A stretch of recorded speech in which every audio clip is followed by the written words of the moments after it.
رانا صاحب نے بھی ایگزیکٹلی یہ بات کی. انہوں نے یہ بھی کہا کہ آفٹر 2 ایئرس جب یہ کوشچن آئے گا بھی تو پھر یہ اٹس ہائیلی پاسبل. اینڈ ایک رائے یہ ہے کہ the reason P T I is so concerned because اگر یہ پولیٹیکل سیٹ اپ ہے یا یہی سیٹ اپ ہے تو ایک سیاسی اسپیس جو کم ہو رہی ہے پی ٹی آئی کی, آپ کو اس کا خدشہ ہے کہ وہ مزید کم ہوگی. Is that correct? بسم اللہ الرحمن الرحیم. ایاک نعبد و ایاک نستعین. دیکھیں ہم لوگوں نے ماضی میں دیکھیں پیپلز پارٹی کے لیے کتنے عرصے تک جو سپیس تھا وہ کم کیا گیا تھا, اسی طریقے سے باقی ان لوگوں کے لیے بھی کم کیا گیا تھا, لیکن یہ سپیس کبھی پولیٹیکل پارٹیز کے لیے کم نہیں ہوتی ایز فار ایز وہاں پہ ایون برائے نام ہی پالیٹکس کیوں نہ ہو رہی ہو, پارٹی کے لیے سپیس کبھی کم نہیں ہوتی. اب جیسے جو رانا صاحب نے کہا ہے انہوں نے کچھ اور کہا ہے, جو عقیل ملک صاحب کہہ رہے ہیں یہ مور اور لیس اس کو کہہ رہے ہیں, لیکن ان کے جو دوسرے ساتھی ہیں وہ حذیفہ صاحب وہ کہہ رہے تھے کہ جی یہ رانا صاحب غلط کہہ رہے تھے, ان کی بات آپ سمجھے نہیں ہے. وہ اس کی بات نہیں کر رہے تھے, اس تسلسل کی بات نہیں کر رہے تھے, وہ پارٹی کے اندرونی قیادت کی تسلسل کر رہے تھے. مطلب یہ کہ میاں شہباز شریف, میاں نواز شریف اور مریم نواز کا تسلسل ہوگا. ارے بھائی ان کے بغیر تو آپ لوگ کیا, وہ تو تسلسل چاہ حیات ہیں, اس کے بعد تسلسل میں ان کی ہی بلڈ لائن آئے گی. یہ بیرسٹر صاحب تو اسی طرح ہی رہیں گے, کبھی منسٹر ہوں گے کبھی نہیں ہوں گے. اگر مریم نواز کے گڈ بکس میں ہوئے تو منسٹر ہو جائیں گے, نہ ہوئے گڈ بکس میں کسی اور کے ساتھ وہ ہو گیا تو پھر مسئلہ آ جائے گا. پھر یہ ان کے بیٹے کے پیچھے کھڑے ہوں گے, پھر ان کے پوتے کے پیچھے یا نواسے کے پیچھے کھڑے ہوں گے. This is how they will leave their life. اور یہی وہ چیز ہے جو مختلف بڑے سیاستدانوں نے ان کی پارٹی اور پیپلز پارٹی چھوڑتے ہوئے یہی کہا تھا کہ ہم اس چیز کی وجہ سے یہ پارٹی چھوڑ رہے ہیں, اور انہوں نے چھوڑ. ٹھیک ہے, اب بات آ جاتی ہے کہ جب ہم آ جاتے ہیں, دیکھیں اگر آپ کانسٹیٹیوشن کہتے ہو کہ ہم کانسٹیٹیوشن کو فالو کرتے ہیں, بالکل آرٹیکل 58(2) بھی کیا تھا, کانسٹیٹیوشن کا حصہ تھا نا. ٹھیک ہے, اس کو بھی آپ لوگ کیا یہ سمجھتے ہو کہ وہ بہت صحیح ہو رہا تھا؟ آپ لوگوں نے کانسٹیٹیوشن کو مسخ کر دیا ہے, آپ نے اس کو وائلیٹ کر دیا ہے, اس کی سینکٹیٹی کو ختم کر دیا ہے. تو اس لحاظ سے اگر دیکھا جائے تو یہ بیسیکلی کیا کریں, اور یہ یاد رکھیں یہ ساری چیزیں ان کو ہانٹ کریں گی for 2 reasons. Number 1, in the history of this country. اگر ہم اس پہ آ جائیں, ابھی آپ نے یہ بات تو مان لی کہ یہ ہے تو آئین کے مطابق ہی, ٹھیک ہے آپ کو اس پہ اعتراض ہے, لیکن ہے یہ آئین کے دائرے میں.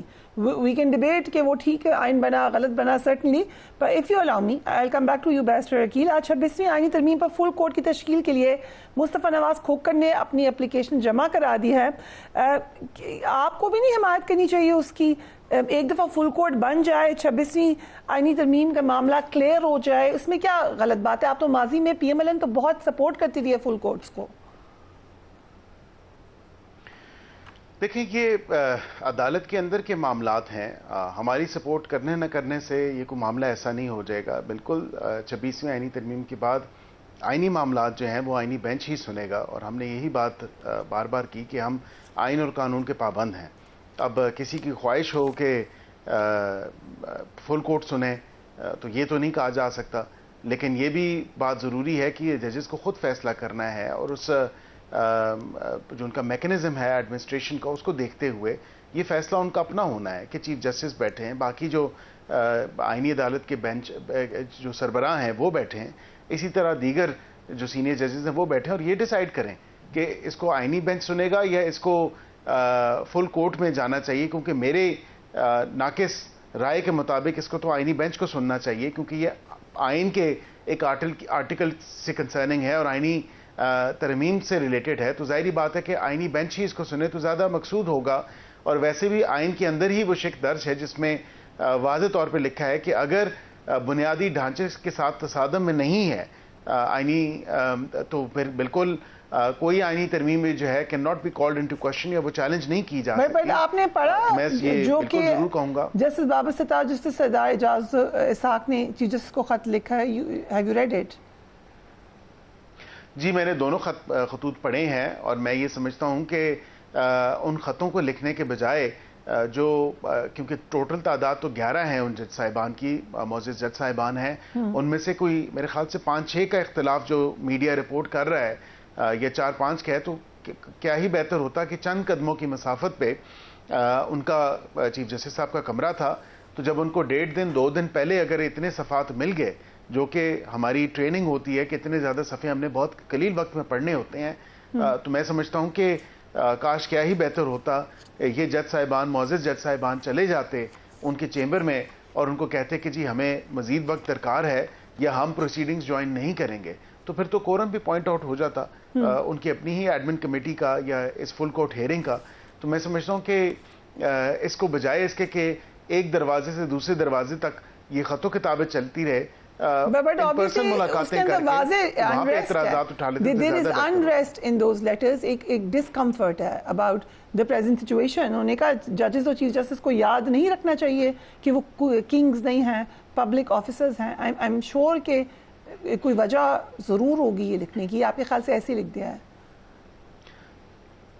فریہ صاحبہ اس لیٹر میں یہ بھی بات آئی کہ چیف جسٹس کون ہوتے ہیں چھٹی ہم سے این او سی ہمیں دینے والے کہ ہم پاکستان میں چھٹیاں گزاریں ہیں، پاکستان سے باہر گزاریں.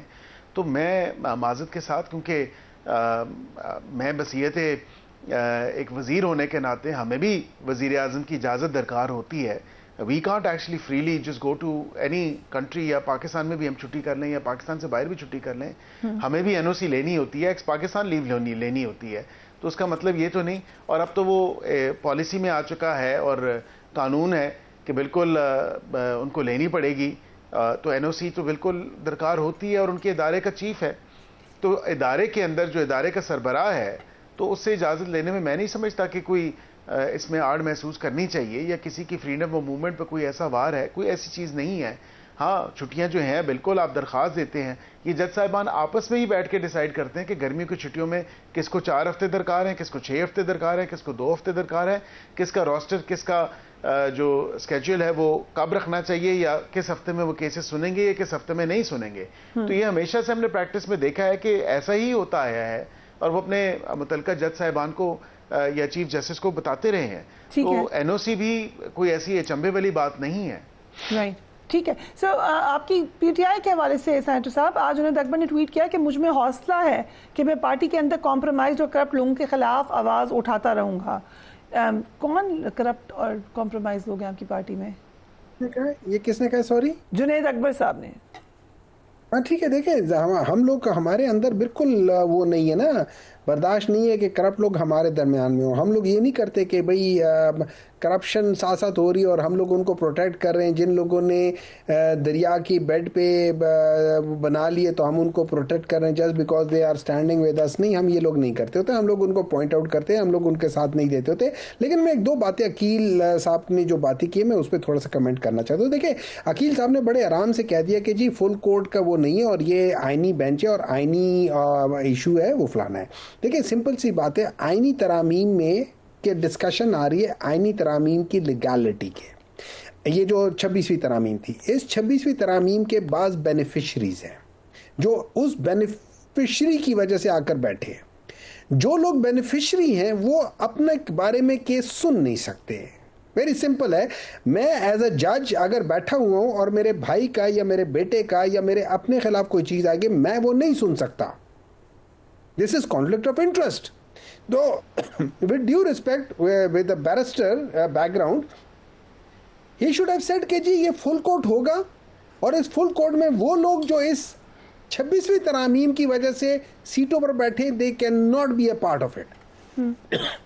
جو پہلے فل بینچ تھا 26ویں ترامیم سے پہلے صرف وہ لوگ بیٹھ کے ڈسکس کر سکتے ہیں. رائٹ، بعد والے ایڈیشن والے نہیں کر سکتے. یہ بیسک فنڈامنٹل پرنسپل ہے آف اینی ڈیسیجن. نمبر 2، انہوں نے کہا ہے کہ 2 دروازے دور ہیں اور وہاں پہ جا کے بات کر سکتے ہیں. میں جب ایک چیز لکھوں گا اس کی بیسک، حالانکہ میرے ساتھ والے دروازے میں پڑوس میں جس کو لکھ رہا ہے وہ پڑوس میں بیٹھا ہوا ہے، اس کی ایک وجہ ہوگی. نمبر 1، مجھے یہ یقین نہیں ہوگا کہ جو میں کہہ رہا ہوں گا کہ اس کو آنر کیا جائے گا، تو میں اس کو ان ریکارڈ لانا چاہوں گا. رائٹ، مجھے جلدی سے بتا دیں 2 پوائنٹس آپ کے بالکل کلیئر آ گئے. 3rd پوائنٹ بھی بتا دیں تاکہ وہ کامنٹ دے دیں اس کے اوپر. آپ نے مجھے بولنے ہی نہیں دیا. نہیں میں آپ سے کہہ رہی ہوں تھرڈ پوائنٹ کا فرسٹ پوائنٹ یہ ہے کہ آپ کا اگر آپ کا جانے والا ہے تو اس کا کیس نہیں سن سکتے. دوسرا یہ ہے کہ پبلکلی کیوں ضرورت پڑتی ہے. تیسرا بھی بتا دیں. نہیں دیکھیں یہ دو پوائنٹ جو ہے نا یہ مینلی وہ چیزیں جو میں ان ججز کے خطوط اور اس فل کوڈ کے ریفرنس سے کہہ رہا ہوں. یہ میرے دو پوائنٹ اس میں, اور پہلا پوائنٹ میں نے بتا دیا تھا کہ ہم لوگ اس لیے یہ کہہ رہے ہیں کہ ہم لوگ کرتے رہیں گے کیونکہ ہم لوگ ان ایسنس ہم لوگ وہ کرتے ہیں. اور ایک بات یاد رکھیں, آخری چیز ہے, جب یہ کہہ رہے ہیں نا عقیل صاحب کہہ رہے ہیں کہ یہ تسلسل اس لیے کہ یہ اچھا کام اور یہ جو فائنینشیل بینیفٹ پاکستان کو ہو رہا ہے فائنینشیلی, میں آپ کو ایک چیز بتا دیتا ہوں. پاکستان تحریک انصاف کے 3 سال یا 3.25 سال اور پیپلز پارٹی کے 5 سال, پی ایم ایل این کے 5 سال اور پھر پی ڈی ایم کے یہ 3.5 سال, یہ 13 سال کو ملا لیں ایک طرف اور پی ٹی آئی کے 3 سال کو ملا لیں ایک طرف. پی ٹی آئی کے دور میں جو گروتھ ہوئی ہے ایکسپورٹ کی وہ 81% ہے. ان تینوں سالوں کو ملا لو تو تب بھی گروتھ اس سے کم ہے.